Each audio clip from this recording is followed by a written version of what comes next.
안녕하세요. 오늘 9월 8일 금요일입니다. 전북 도립미술관에 왔는데요. 전북 도립미술관 몇 년 전에 많이 입구에 어떤 리모델링해서 부수가면이 바뀌었는데요. 여기 지금 전북 도립미술관에 특별한 전시가 열리고 있어서 왔습니다. 오늘 지금 열리고 있는 거는 미안해요, 프랑켄슈타인인데요. 우리 이 전시를 기획한 김다희 학예사를 만났습니다. 안녕하세요. 네, 안녕하세요. 네, 반갑습니다. 이번 전시가 어떻게 이루어졌죠? 네, 미안해요 프랑켄슈타인은 요즘 동시대 미술 담론에서도 굉장히 많이 다뤄지고 있는 인간과 비인간의 공생관계에 대해서 조금 더 대안적인 상상력들을 제공하고 있는 작품들과 함께하고 있고요. 조금 더 평등한 공존이 가능하려면 어떻게 할까라는 질문을 던지는 작품들하고 함께하고 있습니다. 전시의 어떤 구성이라든지 또 국내 작가가 참여하고 있는 것 같은데요. 그런 작가군에 대해서도 조금 더 이야기 좀 해주시죠. 네. 일단 저희 전북도립미술관 1전 시실부터 5전 시실까지 전관에 각 테마별로 작품들이 배치가 되어 있고요. 지금 국내 작가로는 전북 작가 5명을 포함해서 여러 팀들이 참여를 하고 있고, 또 해외 작가도 지금 6팀이 참여를 하고 있습니다. 그래서 이렇게 다양한 작가분들이 포진해 있고요. 여기 보시면 또 공간이 이렇게 구성되어 있는 전시 배치도가 안내되어 있습니다.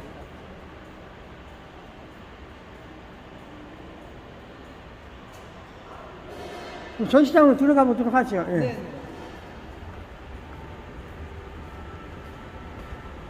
먼저 1전 시실부터 한번 보실까요?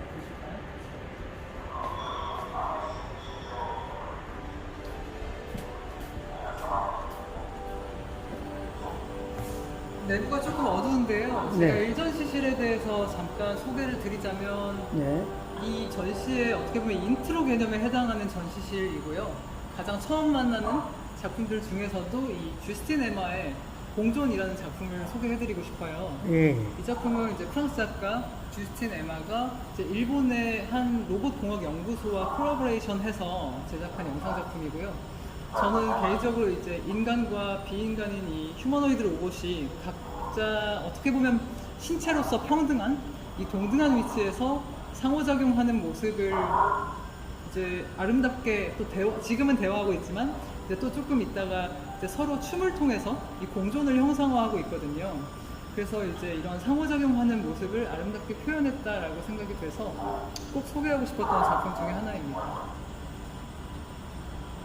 요 옆에 이 페인팅 작품인가요?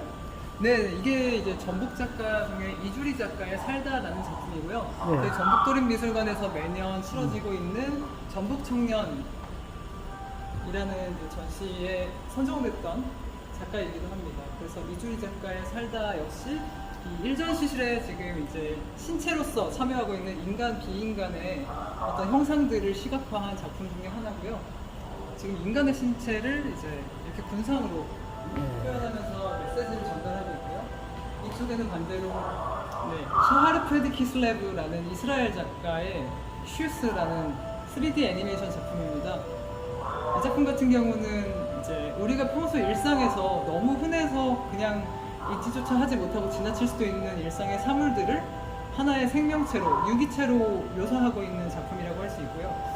사실 제가 늘 이걸 퀴즈를 내곤 하는데 도슨트 할 때 많은 분들이 이게 뭘까 궁금해하세요. 사실 이건 조금 있다가 한 2-3분 지나면 형상이 완성이 되는데 초밥입니다. 근데 이 초밥이 생성되는 과정을 마치 생명이 있는 무언가에 어떤 생성되고 소멸하는 과정처럼 시각화하고 있다는 점이 흥미롭다고 생각이 됐고요. 그래서 저렇게 아까 처음에 보셨던 인간, 비인간 로봇의 공존과 또 인간의 신체 또는 사물의 신체까지 해서 다양한 신체로서 동등한 존재들의 모습을 1전 시실에서 다루고 있습니다. 이제 2전 시실로 넘어왔는데요. 인간, 비인간이라는 단어보다는 여기서부터는 존재라는 단어를 그냥 평등하게 사용하고 있습니다. 그래서 각기 다른 존재들이 다 어떤 행위들을 하면서 모여있는 공간이라고 보시면 되고요. 마침 제가 이전 시실에서 소개드리고 싶었던 작품, 이 언메이크랩의 시시포스의 변수라는 작품이 지금 나오고 있는데, 알베르 까뮤, 프랑스의 지성인 중에서 되게 대표적인 알베르 까뮤의 시지푸스 신화라는 작품을 아마 보셨을 텐데, 시지푸스 신화는 사실 인간의 삶을 은유적으로 표현한 서사를 기반으로 하고 있지 않습니까? 근데 이 언메이크랩의 시시포스의 변수는 그 인간 중심적 서사를 비인간 비인간 사물인 돌의 관점에서 재해석해서 어떻게 보면 이 서사를 전복시키는 그런 작품이라고 할 수 있고요. 또 그 시각화하는 방식에 있어서도 이제 이 가상 인간을 챗 GPT를 이용해서 가상 인간이 등장해서 그 서사를 어떻게 보면은 변주하는 그런 기술을 결합해서 작업을 하고 있습니다. 그래서 보통 미술관에 오면 우리가 캡션을 보게 되는데 이 작품은 그래서 재료도 굉장히 흥미로워요. 캡션에 보면 이 명세표에 이 작품의 재료에는 이렇게 자연어 생성 AI GPT, 또 가상 인간, 게임 엔진 이런 것들이 재료가 되고 있는 작품이고요. 아무래도 이런 기술 기반을 통해서 작업을 해오는 작가분들이다 보니까. 이 어느 나라이죠? 언메이크랩은 국내 작가입니다. 국내 작가요? 네. 최근에 백남준 아트센터에서도 작품 소장품전에서 이제 작품을 전시했던 작가들이고요. 여성 주호입니다. 이쪽은 그 독일의 공학자 베른트 린터만과 오스트리아 얼마 전에 작고한 오스트리아 작가 페터 바이벨이 합작한 루아코드라는 작품이고요. 여기 지금 이렇게 6개의 인터랙티브 아트라고 보시면 되는데, 처음에는 우리가 아날로그 거울 앞에 서서 우리의 모습을 확인하게 되지만 이제 이 디지털 거울 앞으로 넘어가면서부터 이 컴퓨터가 카메라 센서가 이제 우리 몸을 인식하면서 점점 객체화되고 코드화되는 경험을 하게 됩니다. 제목처럼 진짜 당신은 코드입니다 또는 당신의 코드라는 의미로 받아들이시면 되고요. 이제 우리 신체를 이 컴퓨터가 스캔을 하면서 빅데이터 기반으로 분석된 우리 몸의 어떤 정보값들이 코드화되는 경험을 할 수 있는 작품이고요. 이렇게 이제 우리 신체 정보가 하나둘 뜨기 시작합니다. 이 작품은 울산시립미술관 소장품이기도 하고요. 올 상반기에 국립현대미술관에서 페터 바이벨 회구전 특별전을 했을 때에도 전시되었던 작품이에요. 그리고 이쪽으로 오시면 이제 이신혜 작가의 우당탕이라는 작품인데요. 이렇게 사물을 의상으로 나타내는 문자를 소리화래. 시각화하면서 문자를 시각화하면서 사물의 소리를 한 번 더 연상하게 하는 방식으로 어떤 사물의 존재감을 드러내는 방식이 흥미로워서 이렇게 한번 전시장 한 켠에서 소개하고 있고요. 또 이 중앙에 보시는 오민수 작가의 제자리 부르기라는 작품과 그 옆에 폭파라는 작품이 있습니다. 이 작품은 3분씩 지금 휴식 시간이 있어가지고 지금 잠깐 얘들이 쉬고 있는데, 오민수 작가 같은 경우는 이제 이렇게 택배 상자를 가지고 비가시 영역에서 일어나고 있는 노동을 보여주고 있는데, 단지 우리가 어떻게 보면은 눈에 보이는 영역과 보이지 않는 영역 사이를 연결하는 메신저처럼 택배 노동자를 생각했을 때에 그런 인간들의 노동뿐만이 아니라 그들과 함께 노동하고 있는 이 비인간 기기들, 이들도 계속 컨베이어 벨트가 돌아가다가 어느 순간 번아웃이 되는 모습을 형상화한 작품이거든요. 그래서 이들도 사실은 보이지 않는 곳에서 인간과 함께 노동하고 있음에 대해서 이야기하는 방식들이 흥미롭고 또 유의미하다고 생각해서 이전 시실에서 같이 소개하고 있습니다. 지금 여기 사전 시실인가요? 네, 이제 사전 시실로 넘어왔는데, 사전 시실은 유일하게 영상 미디어가 없는 오로지 사물들만을 위한 공간이고요. 그래서 이제 다양한 설치와 회화 작업들이 이 공간을 채우고 있습니다. 지금 보시는 작품은 야나와 펠릭스의 카메라, 담배, 위스키, 그리고 하늘에 계신 우리 아버지라는 작품이고요. 작가들이 이제 한국, 핀란드 국적의 아티스트 듀오이면서 또 부부입니다. 그래서 이제 작가들이 도심의 뒷골목을 다니면서 촬영한 스냅 사진들과 또 그 곳곳에 버려진 액자들을 수집해서 이렇게 되게 대규모의 설치 작업으로 지금 200점에 가까운 액자를 선보이고 있고요. 원래는 총 300점 정도 되는데 이번 전시에서는 200점을 소개하고 있습니다. 그래서 이제 어떻게 보면 인간과 시간을 공유하는 존재로서 사물들을 주목하는 방식이 흥미롭다고 생각해서 이렇게 소개하고 있고요. 또 인간하고 같이 어떤 온기를 나누는 사물들이 많지 않습니까? 우리가 실제로 손으로 만지고 또 늘 곁에 두고 보는 이런 사진과 액자들, 그 안에 또 인간들의 시간이 있고 이런 것들이 인간과 비인간의 공생을 이야기한다는 지점이 예. 시사하는 바가 있다고 생각이 돼서 네. 그 안에 좀 들어가 보죠. 예, 큰. 이제 저쪽 안쪽으로 가보시면 공교롭게도 제가 의도한 건 아니지만 이 방은 지금 전북 작가들 존입니다. 아, 네. 지금 보시는 작품은 이제 저희 전북도립미술관 소장품이기도 한데요. 네. 전북에서 근 20년 가까이 활동하신 송수미 작가의 나눌 수 있는 호흡이라는 작품이고요. 이 작품은 2000년대부터 시리즈로 계속 지금까지도 제작되고 있는 작품입니다. 작가 개인의 어떤 이런 기록들을 이제 실크 스크린으로 인화해서 또 그 위에 어떤 개인적 기억이 있는 사물들을 화면 위에 얹어서 작업하는 독특한 방식의 현안 매체 작업들이 주를 이루고 있고요. 실제로 작가가 직접 사용했던 뭐 스위치 콘센트라던가 또는 여행 중에 발견한 우연히 만난 사물들을 대하는 방식들이 흥미롭다고 생각해서 소개하고 있습니다. 네, 이 작품은 뭐 아마 아시는 분들도 많을 것 같은데요. 안성화 작가의 무제 시리즈고요. 우리가 흔히 비누 시리즈라고도 부르고 있습니다. 이번에 이제 선보이는 신작이기도 한데, 요 안성화 작가 같은 경우는 이제 저쪽에 마주보는 방면에도 담배와 코르크 작품도 같이 소개를 하고 있어요. 워낙 저거로 많이 알려졌던 작가잖아요. 예, 맞습니다. 저게 어떻게 보면 안성화 작가의 시그니처라고도 할 수 있는 이 투명한 유리병 안에 네. 굉장히 사실적으로 그려진 극사실적 페인팅 작업들이 주를 이루는데, 이번 작품에서는 네. 처음으로 이 유리병 바깥으로 나온 사물들이, 그것도 정면성이 강조되는 사물들이 이렇게 배치되어 있다는 점에서 또 새로운 모습이 재밌지 않나라고 생각이 되고요. 네, 안성화 씨를 기억하는 분들은 이 안성화 씨의 어떤 또 새로운 신작 시리즈를 오늘 이번 전시에서 만날 수 있을 것 같습니다. 이렇게 되게 사물을 극사실적으로 표현하는 데에서 이제 이 면면들을 하나하나 보게 될 때 약간 이 사물들의 표정을 보는 것 같은 네. 기분이 들 것 같습니다. 네, 이쪽도 만들고 있는 송수미 작가의 작품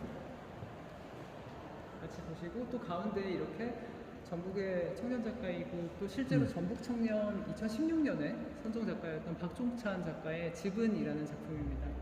네. 어떤 편안한 휴식 공간으로서의 집이 아니라 부동산 가치나 어떤 이제 재산의 서열, 이런 가치로, 투자 가치로 대변돼 버리는 지금 집에 대한 어떤 인식에 대해서 되게 많이 날카롭게 질문하고 있는 작품이라고 보시면 되고요. 버려진 사물들을 가지고 작업하는 작가입니다.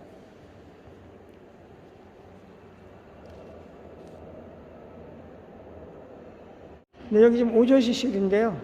네, 오전 시실에는 아까 이전 시실에서도 잠깐 만나뵀던 이 무당탕을 만들었던 그 이신혜 작가의 스스스라는 작업과, 그리고 그 밑에 바로 보시면 서울잔디라는 작업이 이제 나란히 놓여 있는데요. 네. 마찬가지로 소리를 문자화해서 사물의 어떤 존재감을 이렇게 공감각적으로 드러내는 방식. 지금 이 선풍기 인공 바람에 스스스라는 소리를 내면서 이렇게 흩날리는 비닐봉지 텍스처를 표현하고 있고요.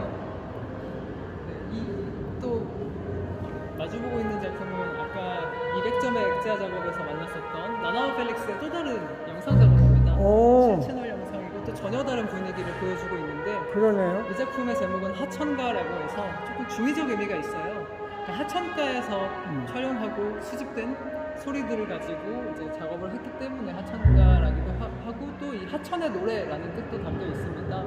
그래서 나나 펠릭스가 굉장히 주목하고 있는 주제 중에 하나는 이 개발이라는 테마인데요.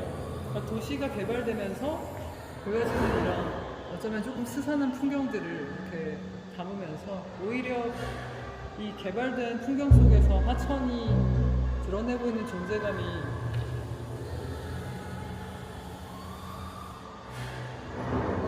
그 이미지로서 보여주고 있는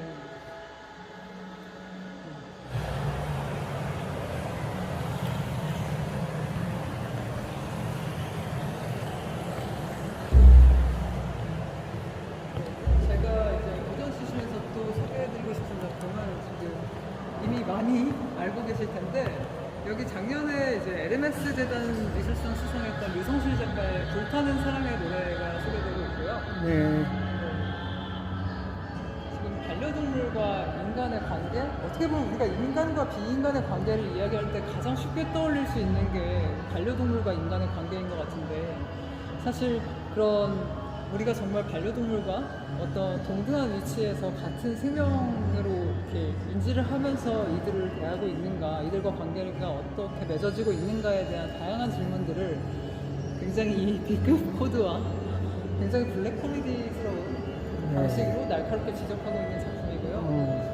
네, 또 이걸 이제 어떻게 보면은 떠나간 무지개 다리를 건넌 반려견의 이제 장례식이라는 컨셉으로 진행되고 있는 지금 영상인데 어떻게 보면 여기서의 인간의 태도 중에서도 지금 이 류성실 작가가 이제 만들어낸 가상 캐릭터 이 대왕 애견상조의 대표이기도 한 이대왕이라는 인물이 굉장히 배금주의적으로 이 모든 어떤 인간의 슬픔과 떠나간 반려동물의 어떤 이 상태를 가지고 이제 돈벌이 수단으로 활용하는 세태를 비판하는 데까지 굉장히 이런 배금주의자에 대한 비판까지를 날카롭게 또 우스꽝스럽게 담아내고 있는 굉장히 탁월한 작품이라고 생각합니다. 그래서 이런 인간 중심주의적인 세태를 비판하는 어떻게 보면 인본주의적인 태도에 대한 근본적인 반성을 하는 작품이라고 생각이 되는데 거기에 또 공교롭게도 이 반려견의 장례식을 지켜보는 이승희 작가의 궤도사 시리즈 작품이 이 맞은편에 있어요. 조금 재미있게 유머러스하게 배치를 해보고 싶어서 이 작품을 또 여기서 소개드리고 있는데 이승희 작가 같은 경우는 실제로 반려동물을 키우는 입장에서 이 반려동물을 보면서 든 생각을 이제 작업으로 지금의 이 어떤 공생관계에 관한 메시지로 승화했다고 볼 수 있는데 이 작품은 실제로 물레예술공장에서 이제 부작가 시절에 신과 개의 마음이라는 전시를 할 때에 작가가 이런 생각을 했다고 합니다. 우리가 이 동물에게, 반려동물에게 바라는 그 마음이라는 것이 우리가 신에게 바라는 정도의 마음 아닌가. 정말 우리에게 뭔가 끝없는 사랑을 주는 이 존재들에게 우리는 뭘 할 수 있는가라는 어떤 다양한 질문들을 담고 있고요. 또 이런 작가가 주목하고 있는 이 강아지, 개라는 동물에 관한 다양한 신화적 코드들을 결합해서 이렇게 문짝 시리즈라는 또 이 혼합 매체적 성격의 작품으로 한 번 더 소개하고 있습니다. 그럼 좌측에 저 입체문하고 같은 작가인가요? 예, 맞습니다. 이쪽에 이제 이승희 작가 작품들이 쭉 모여 있는데 이렇게 지금 뭐 인스타그램 피드처럼 개들의 모습을 이제 이렇게 대중적 코드들을, 기호들을 활용해서 보여주기도 하고 이제 버려진 문짝에 다양한 형상들을 이렇게 이제 페인팅으로 표현하고 있고요. 또 이 밑에 있는 여러 다리들도 다 버려진 재료들을 이제 혼합해서 하는 이런 어떤 혼종적인 이미지 자체가 사실 이 저희 오전 시술의 컨셉하고도 잘 맞다고 생각해서 이제 오전 시술에서 말하려는 이 생태계는 애초에 혼종적이었어 라는 저의 주장과도 조금 맞닿아 있는 것 같습니다. 네, 그리고 저 소개해주시는 작품은 이제 광주 비엔날레에서도 소개된 적이 있는 작품인데요. 싱가포르 작가 로버트 자오 런비의 강을 기억하고자 함이라는 작품입니다.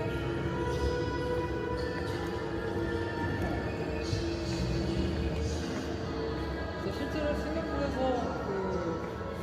오랫동안 버려져 있던 배수로 주변에 이렇게 어떻게 보면 버려진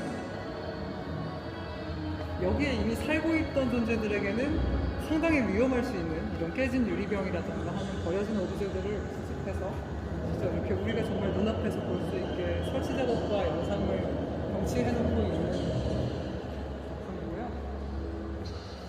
그렇지만 천연기념물에 해당하는 수리부엉이나 도마뱀 같은 생태계 속에서 같이 살아가고 있는 존재들이 처한 상황을 잘 보여주는 작품이라고 생각이 돼서